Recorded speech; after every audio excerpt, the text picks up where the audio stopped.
नमस्कार बच्चों, कैसे हैं आप सब लोग? बढ़िया। चलिए, आप सदा बढ़िया रहें, खुश रहें, पढ़ते रहें, लिखते रहें, हमारी वीडियो देखते रहें। अगर कोई समस्या हो आपको विज्ञान पढ़ने में तो आज हम कक्षा 10 की विज्ञान का पाठ 2 अम्ल, सार एवं लवण के बारे में पढ़ाएंगे। तो इससे पिछले वीडियो में हमने अम्ल और सार के बारे में बताया था। आज फिर हम आपके अम्ल और सार की रासायनिक अभिक्रियाओं के बारे में बताएंगे कि वो क्या क्या अभिक्रियाएं करते हैं, किससे अभिक्रिया करते हैं, कैसे करते हैं और क्यों करते हैं। तो इन सारी जानकारियों को लेने के लिए आप हमारे वीडियो के साथ बने रहें और हमारे चैनल बघेल सर केमिस्ट्री को देखते रहें। बने रहने के लिए हमारे चैनल के साथ और हमारे चैनल को देखने के लिए आपका बहुत बहुत धन्यवाद। तो चलिए आ लेते हैं टॉपिक। और टॉपिक हमारा क्या है? कक्षा 10 की विज्ञान पाठ 2 अम्ल, सार एवं लवण। तो सबसे पहले हमने इससे पिछले बिंदुओं में कुछ बताई थी इसकी चर्चा। तो आज हम चर्चा करेंगे। सबसे पहला पॉइंट है हमारा अम्ल एवं सार के रासायनिक गुणधर्म। अम्ल और सार के रासायनिक गुणधर्म। तो अम्ल और सार के मतलब है, अम्ल जो है वो H+ देते हैं। क्या देते हैं? H+। और सार हमें क्या देते हैं? सार हमें OH- देते हैं। तो जो भी क्रियाएं होंगी अम्ल के साथ वो विशेषकर H+ के गुणों के कारण होती हैं, और जो सार के साथ क्रियाएं होती हैं वो विशेषकर OH गुणों के साथ होती हैं। ठीक है, तो हमें ये बात ध्यान में रखनी पड़ेगी कि अम्ल जो भी क्रिया करेंगे वो H+ की प्रवृत्ति के कारण करते हैं, और सार जो भी क्रिया करते हैं वो OH- प्रकृति के कारण करते हैं। जितने भी हमने इससे पहले आपको क्या बताया था, हमने इससे पहले ये बताए थे कि अम्ल जो हैं वो दुर्बल और प्रबल दोनों प्रवृत्ति के होते हैं, सार भी दुर्बल और प्रबल दोनों प्रकृति के होते हैं। तो कुछ हमारे यहाँ से क्या होती है, अम्ल और सारकों की पहचान भी की जाती है। तो पहचान करने के लिए हमारे क्या पास क्या है, जब इनकी पहचान करेंगे तो पहचान के लिए सूचक का उपयोग करते हैं। किसका? सूचक का। और सूचक जो है वो रासायनिक सूचक भी होते हैं और प्राकृतिक सूचक भी होते हैं। तो रासायनिक सूचकों में क्या होता है, फिनोप्थिलीन है, मेथिल ऑरेंज है, ब्रोमोथाइमोल ब्लू है, ये हमारे रासायनिक सूचक हैं। तो हालांकि आप 10th की क्लास के बच्चे हो तो आपको इस सूचकों का केवल नाम याद करना है। अभी हम आपको लिख देंगे। केवल आपको जो बात देखनी है वो देखनी है प्राकृतिक सूचक की। तो प्राकृतिक सूचक में लिटमस पत्र आता है। हाँ, सूचक भी 2 प्रकार के होते हैं, एक होते हैं रंगीय सूचक, एक होते हैं गंधीय सूचक। एक होते हैं रंगीय सूचक और दूसरे होते हैं गंधीय सूचक। तो हम बात कर रहे हैं रंगीय सूचक की। तो रंगीय सूचक में क्या आते ले लिया हमने जो रंगीय सूचक में लिया है वो लिया है लिटमस पत्र। लिटमस पत्र जो है वो पीले भी होते हैं, नीले भी होते हैं, लाल भी होते हैं। तो हम जो 2 है अभी 2 लिटमस पत्र की बात करेंगे, क्योंकि आप बड़ी क्लास में नहीं हैं, आप छोटी क्लास में हैं। तो छोटी क्लास में समझने के लिए हम आपके पास क्या है, नीले लिटमस पत्र, नीले और लाल लिटमस पत्र। नीले लिटमस पत्र होते हैं और लाल लिटमस पत्र होते हैं, है ना। क्योंकि जब आप देखेंगे लिटमस पत्र को तो वो पीले भी होते हैं और हल्के कलर्ड वाले भी होते हैं। तब आप कहेंगे सर तो आपने एक ही बताया, लिटमस पत्र तो कई प्रकार के होते हैं। ऐसा नहीं है। वो क्या है कि सारी और अम्लीय दोनों अलग अलग विलयनों में अलग अलग रेंज पर अलग अलग रंग के प्राप्त होते हैं। कैसे होते हैं? अलग अलग रंग के होते हैं।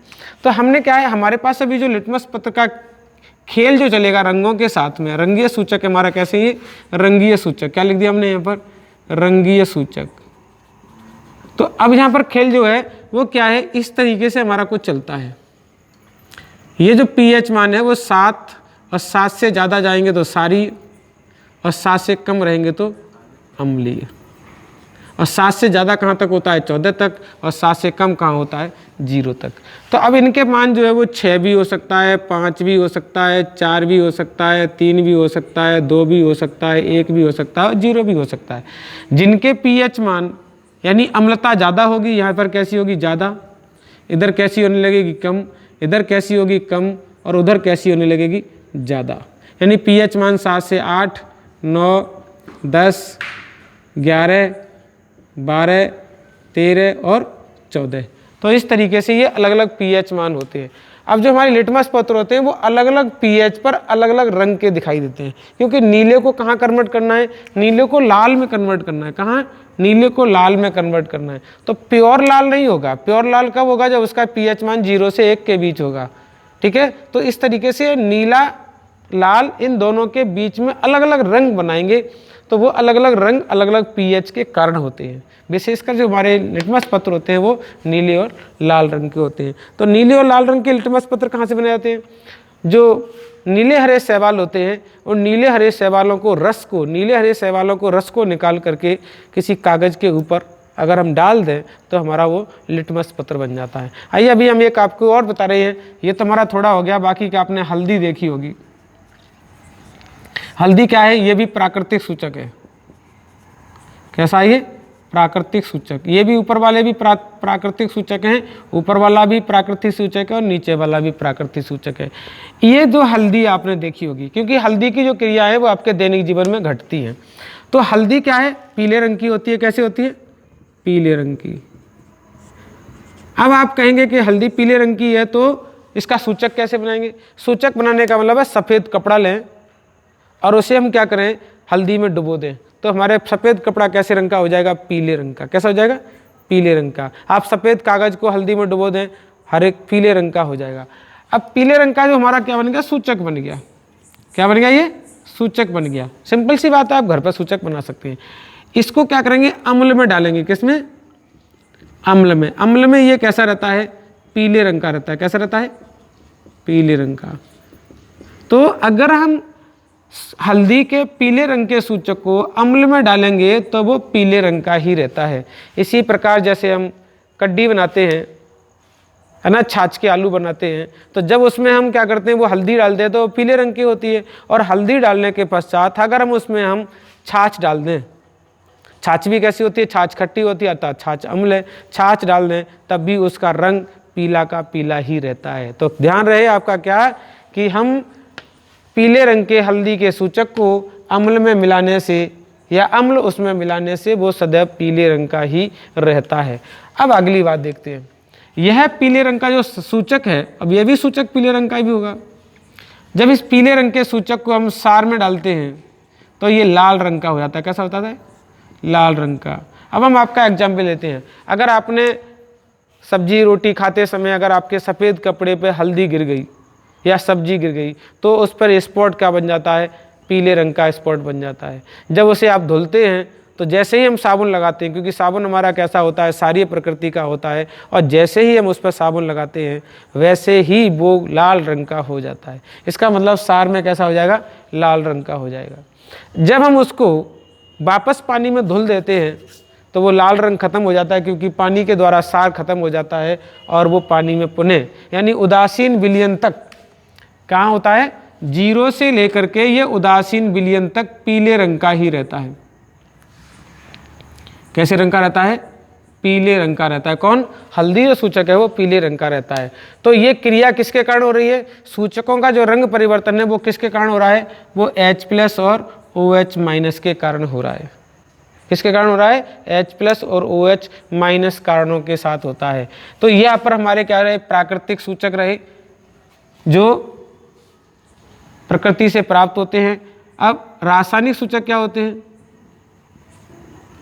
रासायनिक सूचक, जो रासायनिक सूचक होते हैं उसमें है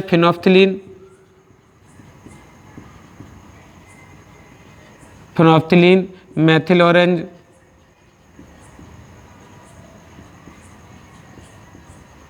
ब्रोमोथाइमोल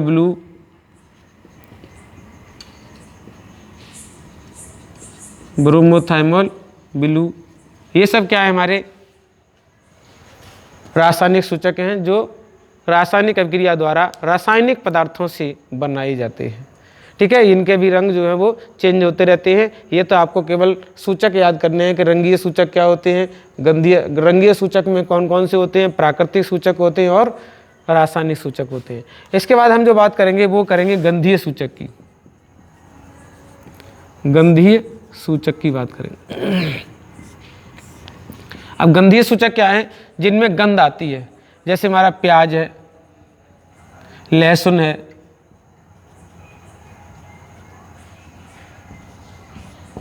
लौंग है, इनमें खुद की गंध होती है ना। प्याज है, लहसुन है, लौंग है, उसके बाद आपका जो है वो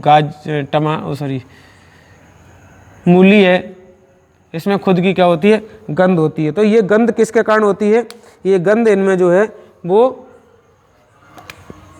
रासायनिक पदार्थों के कारण होती है, जो सल्फर के कारण पाई जाती है। तो उसमें क्या होता है, कुछ पदार्थ जो हैं वो अम्ल में और सार में अलग अलग गंध परिवर्तित करते हैं, उनकी अपनी जो गंधें हैं वो परिवर्तित होने लगती है, बदलने लगती है। तो हमारे क्या कहलाएंगे, ये गंधीय सूचक कहलाएंगे। क्या कहलाएंगे, ये गंधीय सूचक कहलाएंगे। ठीक है, तो यहाँ पर आपका ये प्रयोग जो हो वो लौंग के साथ में, तेल के साथ में, लौंग के तेल के साथ में, प्याज के साथ में, ये गंधीय सूचक की तरह इसका उपयोग किया जाता है। तो ये आपके क्या हो गए, अम्ल सार के रासायनिक गुणधर्म हो गए। ठीक है, अगले रासायनिक गुणधर्म में क्या चलेंगे, अब जो है अम्ल व सार की। अब अगला क्या है हमारा पॉइंट, इसको पॉइंट हटा देते हैं। इतना ही आपको पूछा जाएगा, आपको ज़्यादा याद भी नहीं करना है, आपको इतना ही याद करना है कि अम्ल सार की जो क्रिया है वो किसके कारण होती है और वो कैसे दिखाई जाती है। तो वो हमने आपको क्रिया ये दिखा दी। दूसरा जो पॉइंट आएगा वो हमारा अम्ल सार की धातु से क्रिया। क्या होगी, अम्ल व सार की धातु से क्रिया। अम्ल सार की धातु से क्रिया करने के लिए हमारे पास अम्ल लेते हैं। क्या लेते हैं हम, अम्ल। अम्ल में विशेषतः क्या होता है, H+ आयन होता है। क्या होता है, H+ आयन। अम्ल में विशेषकर क्या होता है, H+ आयन होता है। तो उसी की वजह से ये क्रिया करता है। इसका मतलब अब ये है कि H+ आयन का मतलब है हाइड्रोजन से ऊपर जितने भी क्रियाशील धातु हैं, हाइड्रोजन से ऊपर जितने भी क्रियाशील धातु हैं, उन सभी क्रियाशील धातुओं में धातु जो है वो हाइड्रोजन से या अम्ल से क्रिया करेंगी। हमने एक एग्जाम्पल ले लिया, कौन सा वाला रिएक्शन है, Zn+HCl से क्रिया करा दी, तो हमारा क्या बनेगा, ZnCl2 बनेगा, प्लस हमारे पास H2 गैस निकलेगी। जिंक की क्रिया हमने जो है वो H2SO4 से करा दी, तो H2SO4 से कराने पे क्या बनेगा, SO4 बनेगा, प्लस यहाँ पर बनेगी हमारी H2 गैस बनेगी। तो क्या होता है, जो सभी धातुएं हैं वो हाइड्रोजन से अधिक या उच्च क्रियाशील धातुओं से क्रिया करके हाइड्रोजन गैस देती है। अब हाइड्रोजन गैस देने का मतलब क्या है, हाइड्रोजन गैस के कैसे देंगे, सबसे हम पहले क्या करेंगे, एक नलिका लेंगे, उस नलिका में हम क्या करेंगे, एसिड भर लेंगे, अम्ल भरने के बाद हमने क्या किया, इसमें कोई धातु की छड़ डाल दी, और धातु की छड़ डालने के बाद इसको क्या करेंगे, हम एक नली लगाकर इसको बंद कर देंगे। अभी धातु डालेंगे, नली लगा के बंद कर दिया। यहाँ हमने क्या डाल दिया, ये हमने धातु डाल दी। क्या डाली हमने, धातु। तो हमने ये क्या लिया, अम्ल, और यह क्या ले ली, धातु। जैसे ही हम इसमें धातु डालेंगे, यहाँ से एक गैस निकलेगी निकास नलिका द्वारा। वो गैस कौन सी होगी, H2 गैस होगी। जब हम इस H2 गैस पर जलती हुई तीली लाएंगे, क्या लाएंगे, जलती हुई तीली लाएंगे, तो जलती हुई तीली जो है वो फटाका के साथ जलेगी, यानी यहाँ क्या करेगी, विस्फोट करेगी, विस्फोट करेगी। इस तरीके से हमारा विस्फोट उत्पन्न होगा। तो जब ये फटफट की आवाज़ के साथ जलने लगे तो समझ लें कि हमारी क्रियाशील धातुएं जो हैं वो अम्ल से क्रिया करके हाइड्रोजन गैस दे रही हैं। तो हमारा क्या हुआ, ये तो हमारे पास अम्ल की क्रिया हो गई। जब अम्ल की क्रिया धातुओं के साथ करती है, वो भी क्या करेंगे हम, उच्च क्रियाशील धातु के साथ में। इसमें हम जनरल रिएक्शन लिख सकते हैं, M+H2SO4, एरो हमारे पास क्या होगा, M का सल्फेट बनेगा और प्लस हमारी H2 गैस निकलेगी। या हम कह सकते हैं धातु प्लस अम्ल क्रिया करके क्या बनाएंगे, हमें ये लवण बनाएंगे, और लवण बनाने के साथ साथ ये क्या देते हैं, हाइड्रोजन गैस देते हैं। तो ये रिएक्शन जो है वो हमें, अगर किसी के साथ कोई धातु और अम्ल नहीं पता है तो हम इसको लिख सकते हैं, लेकिन यहाँ पर होगी कैसी, उच्च क्रियाशील होगी। कैसी होगी, उच्च क्रियाशील धातु होगी। ये आपको ध्यान रखना पड़ेगा यहाँ पर। तो ये हमारे पास इस तरीके से हमारी ये क्रिया हो गई। तो ये तो हमारी पास क्रिया हुई किसकी, अम्ल की। अब हम क्रियाएं जो पढ़ेंगे वो पढ़ेंगे सार के साथ क्रिया। तो सार हमारे पास क्या है, जब हम सार के साथ क्रिया करते हैं NaOH के साथ हम एल्यूमिनियम की क्रिया कराते हैं तो हमें क्या बनता है, NaAlO2 प्राप्त होता है प्लस हमें H2 गैस प्राप्त होती है। यहाँ पर भी H2 गैस प्राप्त होती है। ऐसे ही हमारे पास क्या है, NaOH के साथ में हम जिंक की क्रिया कराएं तो हमें क्या मिलेगा, Na2ZnO2 प्लस हमें क्या मिलेगी, हाइड्रोजन गैस प्राप्त होगी। तो यहाँ क्या बनना है, sodium Meta aluminate, sodium Meta aluminate, इसे बनते हैं सोडियम जिंकेट। क्या है इसका नाम, सोडियम पूरा लिखा नहीं है, जिंकेट। ये सोडियम जिंकेट प्राप्त हो गया। तो यहाँ पर भी क्या है हमारे पास, सार प्लस क्रिया करेंगे धातु से और क्या करेंगे, लवण बनाएंगे प्लस क्या देंगे, हाइड्रोजन गैस देंगे।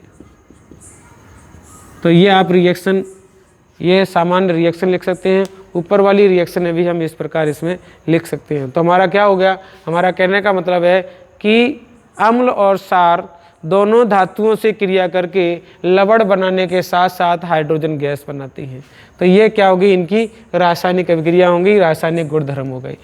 अब आप पढ़ेंगे अम्ल की धातु कार्बोनेट से क्रिया। क्या पढ़ेंगे हम, अम्ल की धातु कार्बोनेट से क्रिया।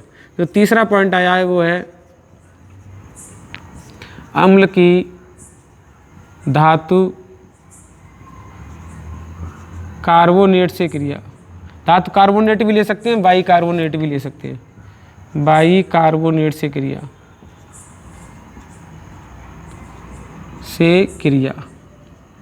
देखिए यहाँ पर क्या है, समझने वाली बात है। अम्ल जो हैं वो धातु कार्बोनेट से क्रिया करेंगे। धातु जो होती है तो अम्ल है, धातु जो होते हैं वो क्षारीय प्रकृति के होते हैं अम्ल की तुलना में। तो जब ये धातु जो है वो क्षारीय प्रकृति के और सार किससे क्रिया करेंगे, अम्ल से क्रिया करेंगे, तो विशेष करते क्या बनाएंगे, लवण तो बनाएंगे ही बनाएंगे। क्या बनाएंगे, लवण बनाएंगे ही बनाएंगे। तो हम क्या कर रहे हैं, अब हम इसमें ले रहे हैं अम्ल। अम्ल हमने ले लिया HCl, HCl अम्ल लिया, हमने क्रिया कराई Na2CO3 से। तो हमें क्या मिलेगा, हमें मिलेगा NaCl प्लस क्या मिलेगा, H2O प्लस क्या मिलेगा, CO2। एक इसमें चीज़ और बढ़ जाती है, वो बढ़ जाती है हमारी कार्बन डाइऑक्साइड। बाकी की हमें पीछे अम्ल की क्रिया हम कैसे कराते थे, धातुओं से कराते थे या सार से कराते थे, लवण और जल बनता था। लेकिन जैसे ही हम कार्बोनेट ले लेते हैं वैसे ही हमें क्या हो जाता है, CO2 गैस प्राप्त होने लगती है। तो हमने रिएक्शन बैलेंस करने के लिए क्या किया, यहाँ पर 2 का गुणा कर दिया, क्योंकि Na2 दिए हैं, यहाँ 2 का गुणा कर दिया। यहाँ पर Na2 दिए थे, यहाँ पर कुछ नहीं दिया था। कंपाउंड ऐसे बनते हैं। हमने रिएक्शन को संतुलित करना भी आपको बताया था। तो यहाँ Na2 है, हमें यहाँ 2 करने पड़ेंगे। यहाँ 2 करते ही Cl2 हो गए, तो हमें यहाँ पर भी Cl2 करने पड़ेंगे। जब Cl2 करेंगे तो हाइड्रोजन कितने हो गए, 2 हमारे बैलेंस हो गए। ऑक्सीजन 3 हो गए, तो 2 और 1 3 हो गए, और कार्बन 1 हो गया, कार्बन 1 हो गया। तो इस प्रकार ये रिएक्शन हमारी कैसी हो गई, कंप्लीट हो गई। ऐसे ही हम क्या करेंगे, दूसरी रिएक्शन भी लेंगे। हमने अम्ल चेंज कर दिया, H2SO4 प्लस क्रिया कराई Na2CO3 की। सेम डिटो कंपाउंड बनेगा। यहाँ से Cl लिया था तो यहाँ से SO4 आ जाएगा। क्या बनेगा, Na2SO4 बनेगा, प्लस यहाँ पर भी H2O बनेगा, प्लस यहाँ पर भी CO2 बनेगा। ठीक है। तो हमने इस प्रकार, अब हम रिएक्शन को बैलेंस कर लेंगे। रिएक्शन हमारी बैलेंस है, हमें रिएक्शन बैलेंस करना नहीं है। तो हमारी क्या हो गया, अम्ल जो है वो धातु कार्बोनेट से क्रिया करके वो इस तरीके से बनाते हैं। अब अभी तक हमने क्या किया, चेंज किया, किसको चेंज कर लिया हमने, अम्ल को। अब हम चेंज कर दे रहे हैं किसको, लवण को। तो लवण हमने क्या ले लिए, हमने ले लिया MgCO3, हमने ले लिया CaCO3। तो MgCO3 लिया है तो बनेगा MgCl2। क्या बनेगा, यहाँ से MgCl2 बनेगा। CaCO3 लिया है तो CaSO4 बनेगा, CaSO4 बनेगा। बाकी की जो रिएक्शन है हमारी सेम रहेगी, हमें कोई नो चेंज करना है। तो अगर हम यहाँ की चेंज बदलते हैं तो यहाँ बदल जाता है, यहाँ के बदलते हैं तो हमारे इस तरीके से ये डेरिवेटिव चेंज हो जाते हैं। अगली जो रिएक्शन है वो हम करेंगे बाई कार्बोनेट की। किसकी करेंगे, बाई कार्बोनेट की। तो करना कुछ नहीं है हमें, हमें रिएक्शनें भी यही लिखनी है, बाइकार्बोनेट चेंज करना। तो बाइकार्बोनेट में क्या लिया हमने लिया HCl की क्रिया कराई किसके साथ। अब इसकी बता दें आपको, इसमें क्या करना है, यहाँ पर हमारे अम्ल लेते हैं, यहाँ पर हमारे कार्बोनेट धातु कार्बोनेट है, धातु कार्बोनेट है, और ये क्या करते हैं हमारे लवण बनाते हैं, प्लस जल बनता है, प्लस कार्बन डाइऑक्साइड गैस बनती है, कार्बन डाइऑक्साइड बनता है। तो यहाँ ध्यान रहे, अगली जो रिएक्शन लेते हैं वो हम बाइकार्बोनेट की लेते हैं। तो हमारा क्या लिया, HCl की क्रिया कराई किससे हमने, NaHCO3, इसका नाम है सोडियम बाइकार्बोनेट। क्या नाम है, सोडियम बाइकार्बोनेट। जब सोडियम बाइकार्बोनेट की क्रिया कराएंगे तब हमें क्या प्राप्त होगा, क्रिया वही होगी, NaCl प्राप्त होगा, प्लस हमें H2O प्राप्त होगा, प्लस हमें CO2 गैस प्राप्त होगी। अब हमें 2 मोल नहीं करने पड़ेंगे, हमारी रिएक्शन अब बैलेंस हो गई। यहाँ पर हमने क्योंकि 2 मोल लिए थे, हमारी रिएक्शन यहाँ पर क्या हो गई, बैलेंस हो गई। ठीक है, यहाँ पर हमने क्या कर दिया, अगर हम बाइकार्बोनेट चेंज कर दें, अब हमने क्या कर दिया, यहाँ पर कर दिया MgHCO3 का होल ट्वाइस, तो हमें क्या करना पड़ेगा, यहाँ पर MgCl2 लेना पड़ेगा, MgCl2 लेते ही हमें Cl की संख्या 2 करनी पड़ेगी, और हमारे पास हो गए क्या, हाइड्रोजन की संख्या भी 2 करनी पड़ेगी, और इसकी भी संख्या 2 गुनी करनी पड़ेगी। तो इस तरीके से हमारी ये जो रिएक्शन है वो कैसी हो गई, कंप्लीट हो गई।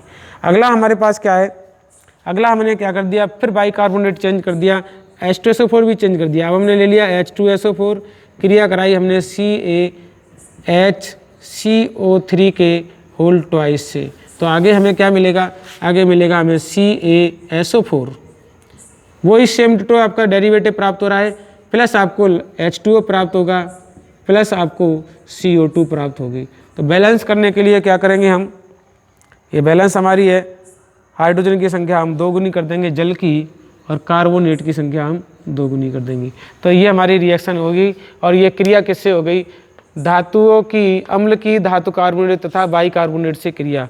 तो धातु कार्बोनेट और बाइकार्बोनेट कैसे होते हैं, सारी प्रकृति के होते हैं। तो जैसे सार हमारी क्रिया करते हैं वैसे ही हमारी क्रिया ये होती है, केवल कार्बोनेट बदलने से हमारा क्या बदल जाता है, CO2 गैस बदल जाती है, CO2 गैस एक एक्स्ट्रा कंपाउंड उसमें जुड़ जाता है।